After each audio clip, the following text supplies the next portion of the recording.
Thailand में रातों के समय जमकर होता है देह व्यापार, जो सबके सामने आ चुका है। ईडी के शिकंजे में फंसे आमिर खान चीन के साथ मिलकर काले धन को कर रहे हैं सफेद, लेकिन दुनिया में थाईलैंड के काले सच की पूछताछ कोई नहीं करना चाहता, क्योंकि थाईलैंड का काला सच जानकर आपके पैरों से धरती खिसक जाएगी। ज्यादातर लोग यहाँ नाइट लाइफ और थाई मसाज का मजा लेने आते हैं, लेकिन महिलाओं के साथ शारीरिक संबंध बनाने का गंदा धंधा यहाँ एक काला सच। थाईलैंड में 28 लाख से भी ज्यादा महिलाएं इस काम के लिए हैं, जिसमें से ज्यादातर पटाया शहर में है। पूरे थाईलैंड में इस काम के लिए लगभग 2 मिलियन लड़कियां हैं। इस काम में 40,000 से भी ज्यादा नाबालिग लड़कियां भी शामिल हैं। थाईलैंड में एक दिन में लगभग 12 लाख रुपए देह व्यापार से एकत्रित किए जाते हैं। पटाया में 1000 से अधिक मसाज पार्लर है, जो अवैध रूप से इस गंदे काम के रैकेट को चलाते हैं। मसाज पार्लर की आड़ में भी यहाँ बहुत सारे गलत काम होते हैं। यहाँ बार में डांसर या एस्कॉर्ट के साथ अकेले में समय बिताने के लिए पहले 1100 रुपए चुकाने होते हैं। इसके बाद ही आगे का सौदा तय होता है। इस गंदे काम से इतना पैसा कमाया जाता है कि थाईलैंड की जीडीपी सुधारने में इसका 10% हिस्सा है। इकोनॉमी को होता फायदा और लोगों के बेरोजगार होने के बाद से सरकार इसके खिलाफ कोई एक्शन नहीं लेना चाहती। सबसे बड़ी बात है कि यहाँ पर सबसे ज्यादा भारतीय जाते हैं। साल 2017 में 14 लाख भारतीय थाईलैंड गए थे, जो कि 2016 से 18% ज्यादा है। थाईलैंड टूरिस्ट वेबसाइट का कहना है कि बड़ी संख्या में वैसे भारतीय भी यहाँ आते हैं जो अपनी शारीरिक चाहत मन में संजोए रहते हैं। लेकिन अब ऐसे ही जबरदस्ती शारीरिक संबंध बनाने के मामले में पुर्तगाल के स्टार फुटबॉलर क्रिस्टियानो रोनाल्डो एक बार फिर बड़ी मुश्किल में फंसते नजर आ रहे हैं। 13 साल पुराने जबरदस्ती शारीरिक संबंध बनाने के केस में कारथेन मायोरगा नाम की मॉडल ने एक बार फिर अमेरिका की एक अदालत में याचिका दायर। मॉडल ने दावा किया था कि 2009 में लास वेगास के होटल में क्रिस्टियानो ने उनके साथ गलत काम किया। 36 साल की कैथरीन मायोरगा ने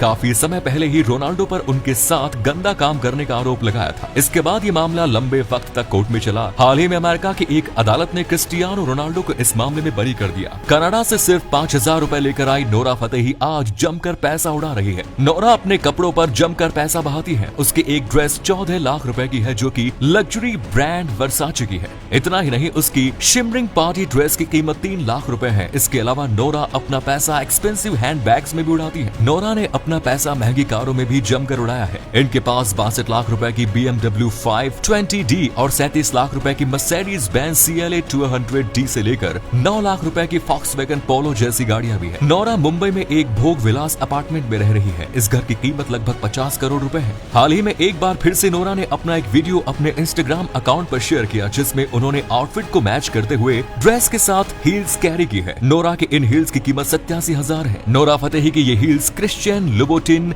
गलातेविक ब्रांड के हैं। इसके अलावा महंगे गॉगल्स, एथनिक ज्वेलरी और घूमने फिरने पर नोरा बेतहाशा पैसा खर्च करती है। नोरा एक गाने में काम करने के लिए 50 लाख रुपए चार्ज करती है, वहीं फिल्मों में काम करने की उनकी फीस 1 करोड़ रुपए है। इसके अलावा वो विज्ञापन और सोशल मीडिया के जरिए हर महीने लगभग 25 लाख रुपए कमाती है। कुल मिलाकर साल भर का उनका नेटवर्थ 39 करोड़ रुपए है। नोरा फतेही की हाल ही में गुरु रंधावा के साथ सोशल मीडिया पर फोटो वायरल हो रही है। नोरा गुरु रंधावा के साथ गोवा किसी गाने की शूट के लिए गई है, जिसके बाद कहा जा रहा है कि नोरा और गुरु रिलेशनशिप में है। लेकिन वहीं दूसरी ओर 200 करोड़ से ज्यादा की ठगी के आरोप में सुकेश चंद्रशेखर ने नोरा फतेही पर करोड़ों रुपए खर्च किए। दिसंबर 2020 में नोरा फतेही को BMW कार गिफ्ट की। अब दिल्ली पुलिस की आर्थिक अपराध शाखा ने नोरा फतेही से काले धन मामले में पूछताछ की है। लेकिन दुनिया में मैसी इकलौते ऐसे खिलाड़ी हैं जिनके बंगले के ऊपर से प्लेन गुजरने पर पाबंदी है। बार्सिलोना के गावा में जहां फुटबॉल स्टार मैसी रहते हैं, वो इलाका पर्यावरण के लिहाज से प्रतिबंधित एरिया है। इस इलाके में प्लेन के उड़ने पर पाबंदी है। मैसी का ये घर ऊपर से देखने में फुटबॉल के शेप का नजर आता है। मैसी का ये घर अत्याधुनिक सुविधाओं से लैस है। उनका ये घर पूरी तरह से एनवायरमेंट फ्रेंडली है, जिसे ऊपर से देखने पर चारों तरफ हरियाली ही नजर आती है। स्पेनिश एयरलाइंस के मुताबिक बार्सिलोना के हवाई अड्डे का विस्तार संभव नहीं है, क्योंकि उस जगह पर उड़ान भरना संभव नहीं है। हालांकि ऐसा पर्यावरण के नियमों के कारण है, लेकिन एयरलाइंस इसके लिए मैसी को ही दोषी मानते हैं। कतर में होने वाला फुटबॉल विश्व कप सबसे महंगा विश्व कप साबित होने जा रहा है। इस बात से सबको फर्क पड़ रहा है। इसमें लगभग 200 बिलियन US$ का खर्च आया है। ये 2010 में साउथ अफ्रीका के द्वारा खर्च किए गए पैसों का 60 गुना ज्यादा है। इस खर्च में वहाँ के इंफ्रास्ट्रक्चर, स्टेडियम, रोड, होटल्स और बहुत सी बेहतरीन चीजों को बनाया जा रहा है, जिससे कतर की काया ही पलट जाएगी। ये इतिहास में सबसे महंगे टूर्नामेंटों की लिस्ट में शामिल होने जा रहा है। कतर द्वारा फीफा 2022 की मेजबानी के लिए सिर्फ 8 स्टेडियम तैयार किए गए हैं,